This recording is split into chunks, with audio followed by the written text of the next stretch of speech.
Welcome to Quiet Psychology. Sometimes you wake up and feel a strange, hollow space inside you. You date. You connect. Maybe you're in a relationship right now, or you've just gone through a breakup. And yet, underneath everything, there's a quiet searching, an ache you can't fully name. At night, your mind drifts backward. You catch yourself checking their last seen time in your messaging app. You reread old conversations. You interpret every silence as rejection, every delayed reply as abandonment. Your nervous system starts living on alert, like love is something that can disappear at any second. And without realizing it, you begin to orbit relationships the way a castaway scans the horizon, hoping someone will finally make you feel safe. But here's the question no one wants to ask. What happens when love is born from emptiness? Let me tell you the truth, directly. You attract what you are, not what you want. And Carl Jung said it with ruthless clarity. Until you make the unconscious conscious, it will direct your life and you will call it fate. Do you understand what that means? It means if you don't heal that inner sense of lack, if you don't face the void, you keep trying to escape. You will keep attracting relationships that confirm it. You'll believe every new person can complete you. You'll believe someone else can save you. And when they inevitably fail to carry that impossible role, you will suffer even more. That's the self-destructive loop. And the worst part, most people don't even realize they are the one keeping it alive. But listen, strong mind, let's break this cycle together. Pause for a moment and look honestly at your love story. How has it usually gone?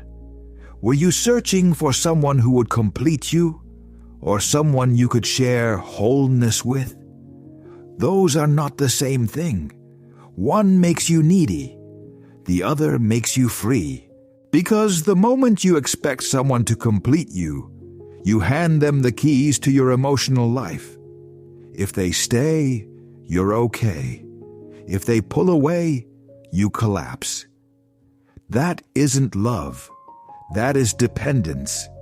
And dependence is the hidden root of most relationship pain. Jung spoke about the process of individuation, the need to become whole and autonomous, a person who can stand on their own. Because only when you are anchored inside yourself can you relate to another person from a healthy place. But most people do the opposite. They look for someone to validate them, to prove they're lovable, to make them feel chosen, because they never learned how to choose themselves. Let me tell you a real story, and it might feel uncomfortably familiar.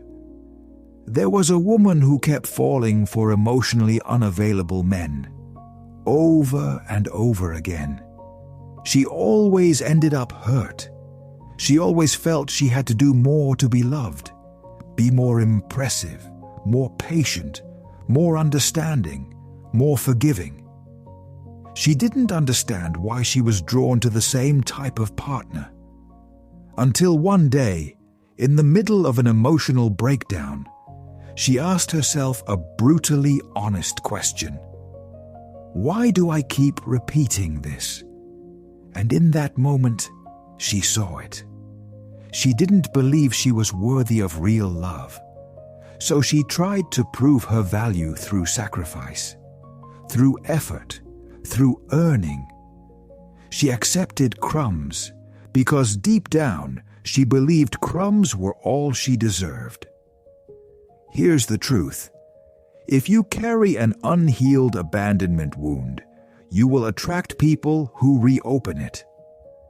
not because the universe is cruel, but because your subconscious wants to confirm what it already believes about you. If you believe you are not enough, you will be drawn to relationships that make you feel not enough. If you believe you need someone to be happy, you will be drawn to people whose absence makes you feel incomplete. Your outer world becomes a mirror of your inner world. So what's the solution? You have to do what Jung described as facing your shadow. You must look directly at that emptiness, not to judge it, not to dramatize it, but to finally understand it. Instead of waiting for someone else to fill the void, you face your deepest fears, the fear of loneliness, the fear of rejection, the fear that no one is coming to rescue you. Because when you do, you discover something life-changing. You do not need to be rescued.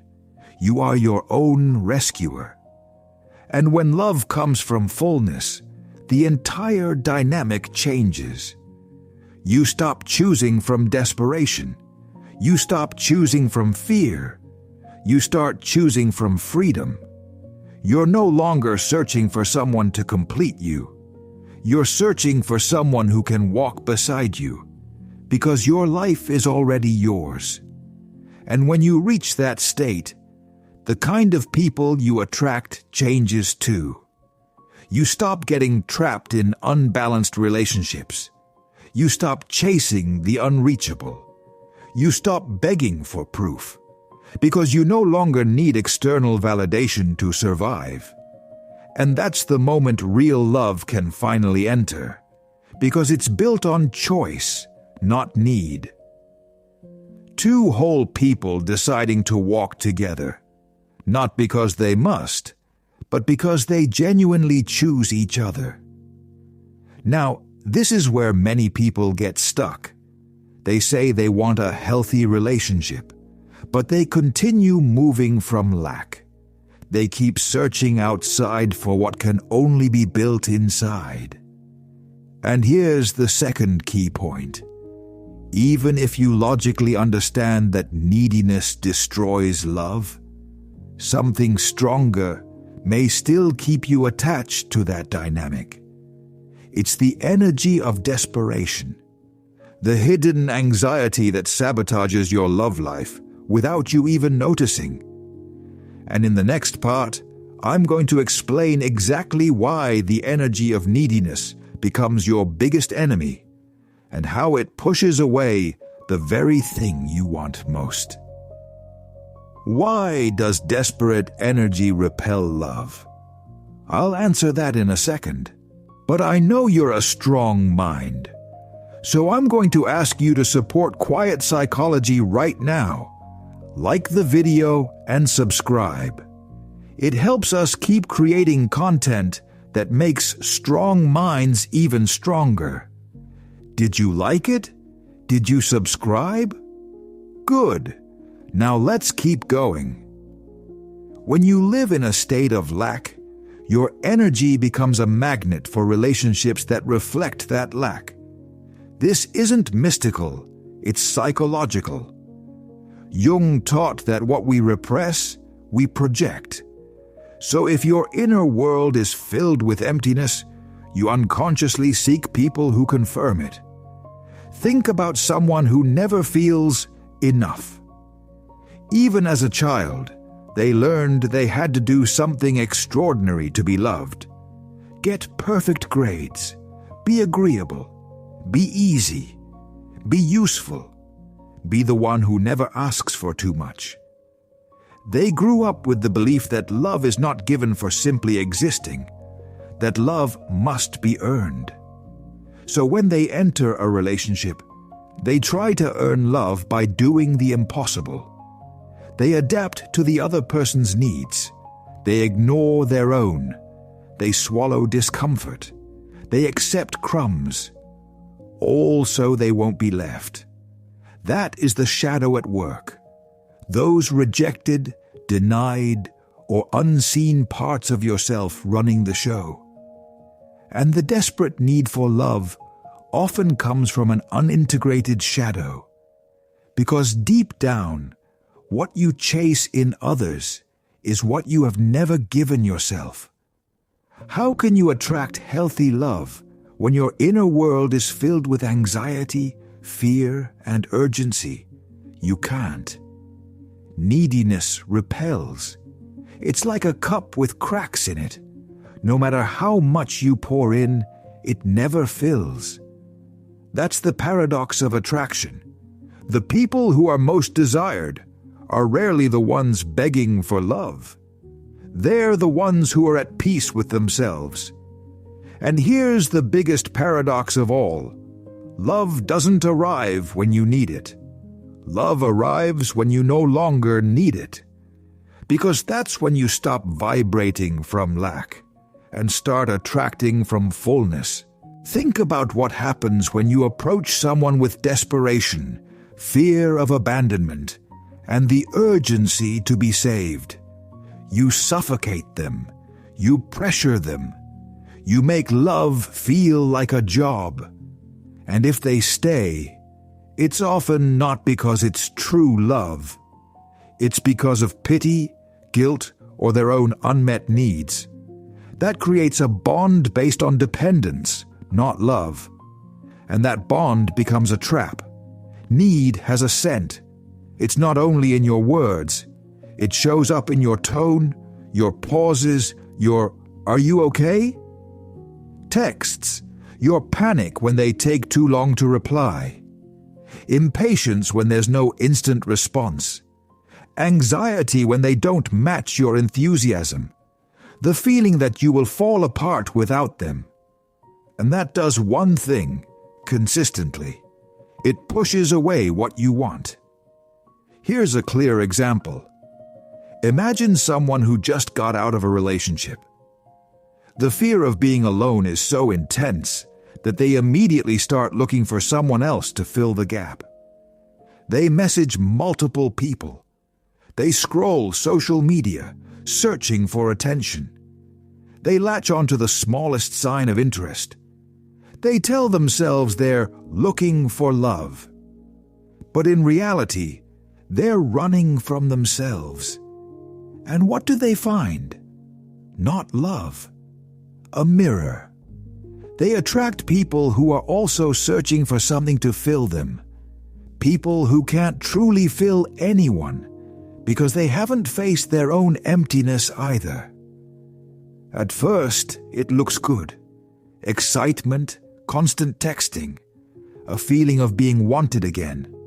But slowly, the neediness shows up. They demand more attention. They require more reassurance.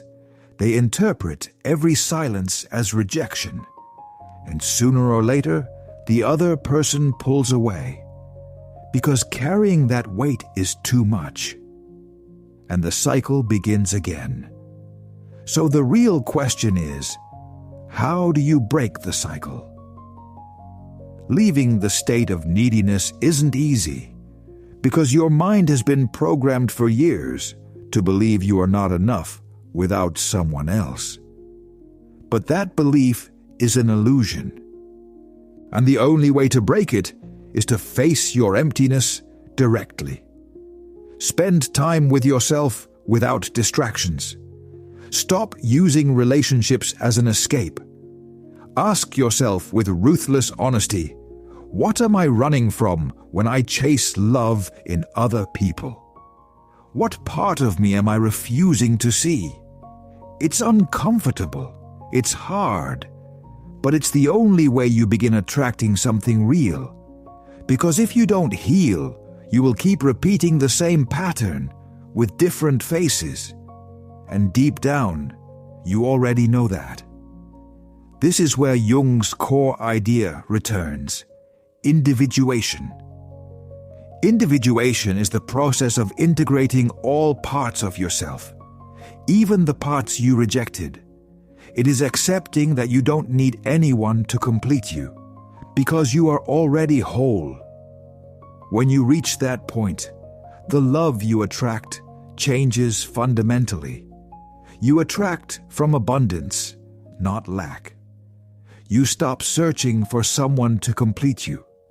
You search for someone you can share your wholeness with.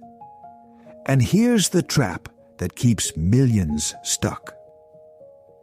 Since childhood, many of us were sold the idea of a soulmate, a missing half who will finally make us feel complete.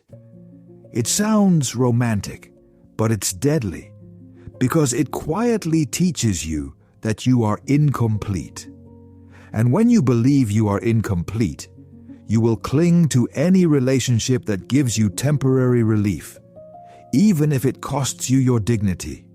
You compromise, you shrink, you shape yourself into what they want, and without noticing, you sacrifice your authenticity just to be chosen. That's how dependency is built. Two wounded people clinging to each other so they don't have to face themselves. Jung taught that real love can only exist between whole individuals. If you haven't done the inner work, if you haven't met yourself, if you haven't integrated your shadow, what you attract will not be love. It will be a reflection of your unmet needs. Your relationships will become a stage where your unconscious repeats the same story. So the key is awareness. Ask yourself, what cycles repeat in my relationships? What type of people am I drawn to? And what do they reveal about my inner world? What are my biggest fears in love? And how do those fears shape my choices? When you analyze your story through this lens, you start seeing connections you never noticed before. You realize the problem was never just the other person. It was the energy you were living from and what you were willing to tolerate. Because the love you receive becomes a reflection of the love you give yourself. Love isn't hunted. Love is attracted. This is fundamental. Love is not something you chase. It's not something you find inside another person. It's something you build inside yourself. And then it appears in your life in the right form. If you feel empty and search for someone to fill you, you will attract relationships that confirm your emptiness. But if you feel whole, you will attract people who reflect your wholeness. This is where resonance comes in. People don't meet by accident. They meet because something inside them matches. If you want conscious love, you must become a conscious person. If you want respect, you must respect yourself. If you want stability, you must create inner stability. Real transformation happens when you stop focusing on the ideal partner and start focusing on becoming your strongest self. So how do you do that? Here are 6 high-value steps. 1. Heal emotional wounds. Face the pain you carry and process it. Make peace with your past and release the emotional weight that conditioned you. 2. Reprogram beliefs about love. Identify the limiting stories you hold about relationships and replace them with a healthier, balanced vision. 3. Practice self-love. Learn to give yourself what you always begged others for. Treat yourself with the care you wish you received. 4. Build emotional independence. Create a life where you do not need someone else to feel whole. 5. Break unconscious patterns. Question where your love choices come from and choose from awareness, not fear or habit. 6. Expand your identity. Stop defining yourself through a relationship. You are more than your need for love. When you do this inner work, the love that comes into your life becomes a reflection of your transformation. It no longer comes from fear. It comes from choice. Not a desperate need. A connection that adds, never subtracts. And now, I want to leave you with something simple and powerful. You are worthy. Not because someone says so. Not because a relationship confirms it. You already are. You have grown. You have learned. You have suffered. And you have healed. You've had moments where you doubted yourself. Where you felt not enough. Where you believed love had to be earned. But I want you to remember this. Right here, today, you don't have to beg. You don't have to settle for less. You don't have to chase attention. Because when you understand this in your deepest core, the love you attract will reflect it. Do not doubt yourself. Do not doubt what you deserve. And if you ever feel yourself slipping, come back here. Come back to these words and remember, you are enough. You are strong. And you deserve a love that matches your greatness. Now I want you to anchor this truth in your mind. Leave a comment with this statement. The love I attract is a reflection of the love I give myself. Write it. Repeat it. Make it yours, because it's true. And if this video gave you something valuable, ask yourself, what would a strong mind do? A strong mind shares it. Liking is free, and it helps Quiet Psychology keep creating content that strengthens you. And if you haven't yet, you can subscribe, so you keep learning how to let go, grow, and become emotionally powerful.